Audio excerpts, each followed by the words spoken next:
Welcome to chemistry planet. आज के इस वीडियो लेक्चर में हम डिस्कस करने वाले हैं chloride ions in water. Chloride means Cl negative ion in water. तो वाटर में आता कहाँ से है ये, इसके सोर्सेज क्या हैं, बाद में इसके इफ़ेक्ट्स क्या हैं, फिर वाटर क्वालिटी पे भी डिस्कशन होगा और साथ में ये डिस्कशन होगा कि वाटर से इसको कैसे बाहर निकाला जाए, यानी वाटर को कैसे हम ट्रीट कर सकते हैं या इसको कैसे डिटेक्ट किया जाता है कि वाटर में क्लोराइड आयन प्रेजेंट है कि नहीं। तो Cl नेगेटिव आयन की अगर हम बात करेंगे तो ये नेचुरली ऑकरिंग आयन है जो पानी में भी पाया जाता है, सॉइल में भी होता है और लिविंग ऑर्गेनिजम्स में भी होता है। ऑल्दो ये नॉन टॉक्सिक है as compared to heavy metals. अगर हम देखेंगे या ऑर्गेनिक पोल्यूटेंट्स देखेंगे तो ये नॉन टॉक्सिक है, इसका ज़्यादा टॉक्सिक इफेक्ट नहीं है। लेकिन जब ये एक लिमिट के बाहर चला जाता है, जब इसकी लेवल्स हाई हो जाती हैं वाटर में, तो तब ये अपने एडवर्स इफ़ेक्ट्स दिखाना शुरू कर देता है। वो एनवायरनमेंट पे भी, इंफ्रास्ट्रक्चर और ह्यूमन हेल्थ, इन सब पे अपने एडवर्स इफ़ेक्ट्स दिखाता है। तो अब हम बात करेंगे सोर्सेज ऑफ क्लोराइड आयन, यानी Cl नेगेटिव कहाँ से आता है। इसके दो तरह के सोर्सेज। कहाँ से आता मतलब वाटर में कहाँ से आता है, ये हम वाटर की बात कर रहे हैं। तो वाटर में आने के इसके दो रीजंस हैं। एक तो सोर्स है इसका नेचुरल, यानी नेचुरली भी आता है, और कुछ ह्यूमन एक्टिविटीज़ यानी एंथ्रोपोजेनिक एक्टिविटीज़ से भी आ जाता है। नेचुरल सोर्सेज में weathering of rocks, specially chloride containing rocks, और ओशन, समंदर के आसपास जो एरिया है उनमें क्लोराइड कंसंट्रेशन बहुत ज़्यादा होती है, क्योंकि समंदर में साल्ट्स ऑलरेडी रहते हैं, क्लोराइड्स बहुत ज़्यादा रहते हैं। इसी तरह से वॉल्केनिक इमिशंस से भी क्लोराइड्स आ जाते हैं, जो फ्रेश वाटर में भी चले जाते हैं, पानी में चले जाते हैं। अब एंथ्रोपोजेनिक एक्टिविटीज़ यानी ह्यूमन एक्टिविटीज़ से कैसे आते हैं। सबसे पहला जो सोर्स है वो है रोड सॉल्ट। जब हम डी आइसिंग करते हैं, यानी जब रोड पे जब रोड फ्रीज हो जाते हैं, उन पे बर्फ़ जमा हो जाती है, जम जाती है बर्फ़, तो वहाँ पे स्लिप शुरू हो जाती है, गाड़ियाँ फिसलना शुरू हो जाती हैं। फिर हम उस पर साल्ट लगाते हैं और साल्ट से फ्रीजिंग पॉइंट डिप्रेशन होता है, उससे वो जो बर्फ़ जमी होती है वो पिघल जाती है। लेकिन वही बर्फ़ जिसमें ये साल्ट चला गया, जब पिघलना शुरू हो जाती है तो ये साल्ट रन ऑफ के साथ में वाटर सोर्सेज में चला जाता है या वाटर बॉडीज़ में चला जाता है। इसी तरह से वेस्ट वाटर और सीवेज से भी क्लोराइड आयन्स पानी में चले जाते हैं। एग्रीकल्चरल प्रैक्टिसेस, जब हम एग्रीकल्चर में पेस्टिसाइड्स, फर्टिलाइजर्स वगैरह लगाते हैं तो उन बहुत सारे केमिकल्स में क्लोराइड्स भी प्रेजेंट रहते हैं, और जो वाटर रन ऑफ के साथ में वाटर बॉडीज़ में चली जाती है। और इंडस्ट्रियल इफ़्लुएंट्स में तो क्लोराइड्स डेफिनेटली होते हैं, जो पानी में चले जाते हैं और पानी को पोल्यूट करते हैं, और अगर इनकी लेवल हाई हो जाए तो ये पानी को नाकारा बना देते हैं, पीने के लायक नहीं छोड़ते या यूज़ करने के लायक नहीं छोड़ते। अब बात होगी effects of chloride ions on water quality and ecosystem. ये क्लोराइड्स अगर पानी में चले गए, यानी अगर यहाँ वहाँ पे होंगे तो क्या होगा। देखिए, मैंने आपसे पहले भी कहा लोअर कंसंट्रेशन से कोई प्रॉब्लम नहीं होता है, लेकिन कंसंट्रेशन जब हाई हो जाए तो फ़र्क तो पड़ता ही है। सबसे पहला फ़र्क पड़ता है on aquatic life. Aquatic life में सबसे पहला पॉइंट जो वो है ऑस्मोटिक स्ट्रेस।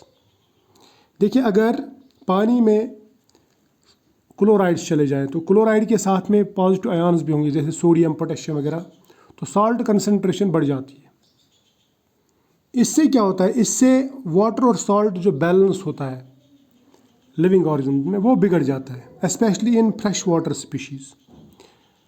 तो होता क्या है, फ्रेश वाटर स्पीशीज़ पानी का अपटेक नहीं कर सकते, वाटर का अपटेक नहीं कर सकते प्रॉपरली, उनमें डिहाइड्रेशन हो जाता है, सेल डैमेज हो जाता है, और इस वजह से सिट्रस भी आता है, और कई बार जो लिविंग ऑर्गेनिज्म है वो डेड हो जाते हैं, यानी उनकी डेथ हो जाती है।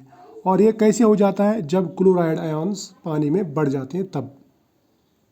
अब अगर हम टॉक्सिसिटी की बात करेंगे, मैंने पहले भी कहा कि क्लोराइड आयन्स लेस टॉक्सिक रहते हैं as compared to heavy metals and organic pollutants. लेकिन कंसंट्रेशन अगर 250 mg/लीटर से बढ़ गई तो ये हार्मफुल बन जाता है लिविंग ऑर्गेनिजम्स के लिए, specially fresh water plants and animals. अब इसके इफ़ेक्ट्स देखेंगे हम सॉइल पे और वेजिटेशन पे क्या होंगे। देखिए, अगर सॉइल में क्लोराइड आयन बढ़ गए तो क्लोराइड आयन के साथ साथ में पॉजिटिव आयन्स भी यानी कैटायन्स भी बढ़ जाएंगे, और इसकी वजह से सॉइल का जो स्ट्रक्चर है और फर्टिलिटी है वो इफ़ेक्ट हो जाती है, उस पर असर पड़ता है। इससे वाटर इनफिल्ट्रेशन रिड्यूस होती है और सॉल्ट स्ट्रेस आता है प्लांट्स पे। इससे क्या होता है, ये प्लांट्स को पानी एब्जॉर्ब करने नहीं देता। अगर सॉल्ट सॉइल में ज़्यादा है तो उससे प्लांट्स प्रॉपरली पानी एब्जॉर्ब नहीं कर सकते, ना ही वो प्रॉपरली न्यूट्रेंट्स एब्जॉर्ब कर सकते हैं। तो ऑटोमेटिकली उनकी ग्रोथ पे भी असर पड़ेगा, उनकी रिप्रोडक्शन और बाकी जो बायोलॉजिकल फंक्शंस है उन पे भी असर पड़ेगा। इसके साथ साथ में जो तीसरा पॉइंट है दैट इज़ प्लांट डैमेज। कुछ प्लांट्स ऐसे रहते हैं जो बहुत ही सेंसिटिव रहते हैं to high level of chloride ions, यानी क्लोराइड आयन्स की लेवल अगर बढ़ गई तो उससे इन प्लांट्स पे जल्दी असर होता है, वो सेंसिटिव रहते हैं। जैसे कुछ प्लांट्स में लीफ बर्न हो जाता है, यानी पत्ते ऐसे जल जाते हैं, सूख जाते हैं, उनकी ग्रोथ कम हो जाती है, और कुछ प्लांट्स में प्लांट डेथ भी हो जाती है अगर सेंसिटिव ज़्यादा रहे तो। किसकी वजह से? क्लोराइड कंसंट्रेशन की लेवल बढ़ने की वजह से। अब ड्रिंकिंग वाटर पे क्या इफ़ेक्ट है ये हम देखेंगे। ड्रिंकिंग वाटर में सबसे पहले टेस्ट बिगड़ जाता है पानी का। अगर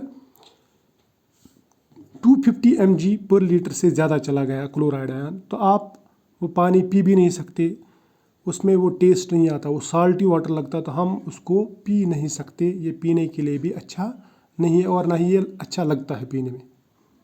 दूसरी बात, करोजन। देखिए, अगर ड्रिंकिंग वाटर पाइप्स के थ्रू जा रहा है, जिन मेटल पाइप्स के थ्रू वो जाएगा तो उनमें जंग लग जाता है, क्योंकि इसके साथ में क्लोराइड आयन के साथ साथ में अदर भी आयन्स रहते हैं, पॉजिटिव आयन्स। उससे पाइप्स में जंग लगता है या इंफ्रास्ट्रक्चर पे जंग लगता है, और अगर जंग लग गया यानी करोजन लग गया तो वहाँ पे एक तरह का आयन एक्सचेंज होता है। इन पाइप्स से या इस इंफ्रास्ट्रक्चर से कुछ हार्मफुल मेटल्स रिलीज़ होते हैं इसके पॉजिटिव आयन्स के बदले में। सपोज सोडियम या पोटेशियम है साथ में, तो उन आयन्स के बदले में लेड या कॉपर लीच आउट हो जाता है इस क्लोराइड की प्रेजेंस में, और ये वाटर सप्लाई में चला जाता है। और ये जो मेटल्स हैं ये तो हार्मफुल मेटल्स हैं, तो इससे ड्रिंकिंग वाटर जो है वो पीने के लायक नहीं रहता, या मैं बोलूँगा वो हार्मफुल बन जाता है। अब बारी आती है कि क्लोराइड आयन का मेजरमेंट कैसा किया जाए। ये वाटर में कितने क्लोराइड आयन्स है, किस कंसंट्रेशन में, ये कैसे पता चलेगा। इसके लिए हमारे पास में तरीके हैं। एक तरीका है टाइट्रेशन मेथड। अगर हम वाटर को एक कैलकुलेटेड अमाउंट ऑफ AgNO3 से ट्रीट करेंगे तो हमें पता चलेगा कि इसमें कितना AgCl बनता है, क्योंकि AgNO3 NO3 को छोड़ के Cl के साथ में प्रेसिपिटेट बनाता है। इस प्रेसिपिटेट को कैलकुलेट करेंगे कितना बन गया तो हमें ये पता चलता है कि इसमें कितने क्लोराइड आयन्स थे, यानी कितना क्लोराइड प्रेजेंट है पर लीटर। दूसरा तरीका आयन क्रोमेटोग्राफी। ये वाला जो मेथड है ये मोर एक्यूरेट और मोर मॉडर्न मेथड है। इस आयन क्रोमेटोग्राफी से हम क्लोराइड आयन्स को सेपरेट भी कर सकते हैं और क्वांटिफाई भी कर सकते हैं किसी भी वाटर सैंपल में। तो ये तरीके हैं क्लोराइड डिटेक्ट करने के लिए।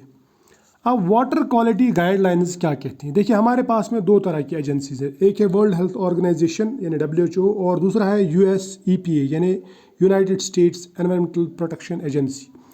ये रिकमेंड करते हैं कि ड्रिंकिंग वाटर में क्लोराइड आयन की कंसंट्रेशन 250 mg पर लीटर से कम होनी चाहिए। और ये जो इन्होंने ये दिया है पैरामीटर दिया है, ये पैरामीटर हेल्थ बेस्ड नहीं है बल्कि टेस्ट बेस्ड है। यानी अगर इससे कम लेवल में क्लोराइड आयन रहे तो इसका टेस्ट ठीक रहेगा, पीने के लायक रहेगा, और करोजन भी ज़्यादा नहीं होगा। ठीक है, यानी इससे ये कोई हेल्थ के रिलेटेड लेवल नहीं है। दूसरा, अगर हम एक्वेटिक लाइफ की बात करेंगे, एक्वेटिक लाइफ में अगर क्लोराइड आयन कंसंट्रेशन 230 mg पर लीटर के बराबर या उससे ज़्यादा हो गया तो ये फ्रेश वाटर इकोसिस्टम के लिए या फ्रेश वाटर लाइफ के लिए हार्मफुल बन जाता है। ठीक है, अब बारी आती है कि अगर क्लोराइड आयन पानी में ज़्यादा चले गए या उसमें ज़्यादा प्रेजेंट है तो उनको कैसे निकाला जाए। तो उसके लिए हम वाटर ट्रीटमेंट करते हैं या वाटर मैनेजमेंट करते हैं।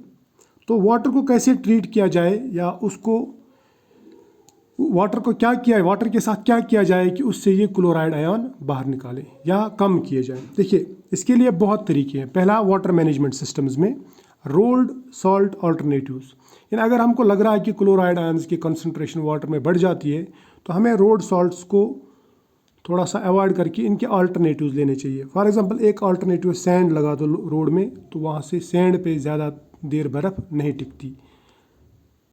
दूसरा है सोडियम क्लोराइड के बदले में पोटेशियम क्लोराइड लगाओ, क्योंकि ये लोअर कंसनट्रेशन में हम यूज़ कर सकते हैं। तीसरा है कैल्शियम मैग्नीशियम एसिटेट, यानी कैल्शियम मैग्नीशियम एसिटेट इसके बदले में यानी सोडियम क्लोराइड के बदले में इस्तेमाल कर सकते हैं। इस तरीके से क्लोराइड आयन कंसनट्रेशन हम कम कर सकते हैं पानी में। दूसरा जो स्टेप हमें लेना होगा वो है वेस्ट वाटर मैनेजमेंट। जो हमारे पास में वेस्ट वाटर ट्रीटमेंट प्लांट्स हैं उनको हमें अपग्रेड करना पड़ेगा to remove higher concentration of chloride ions. तीसरा जो मैनेजमेंट सिस्टम है वो है agriculture best practices. Agricultural best practice में हमें कंट्रोल्ड इरिगेशन करनी, यानी उतना ही पानी लगाना चाहिए, इरिगेशन करनी चाहिए जितने पानी की ज़रूरत है। ज़्यादा पानी आ गया तो एग्रीकल्चरल वेस्ट जो है वो उस पानी के साथ में बह के वाटर बॉडीज़ में चला जाता है। दूसरा, हमें प्रॉपर फर्टिलाइज़र्स जिनमें क्लोराइड्स कम हों या ना हों वो यूज़ करने चाहिए।